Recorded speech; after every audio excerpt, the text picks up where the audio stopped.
Hi, அனைவருக்கும் வணக்கம். இப்போ பார்த்தீங்கன்னா ஒரு அருமையான ஒரு பாட்டு பாட போகிறேன். அந்த பாட்டு சோகமாக இருக்கலாம், சந்தோஷமாக இருக்கலாம். நீங்கள் கேட்குறதில் தான் இருக்கிறது. இது உங்களுக்காக.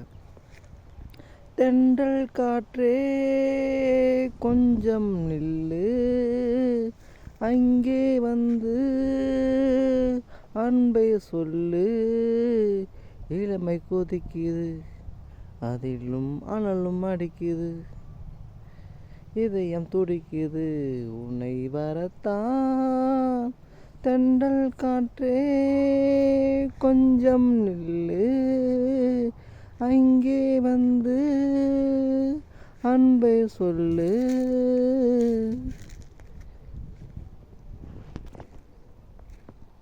மேடை ஏறக்கூடுமோ மீண்டும் நமது நாடகம், நீயும் நானும் சேர்வதால் யாருக்கென்ன பாதகம்.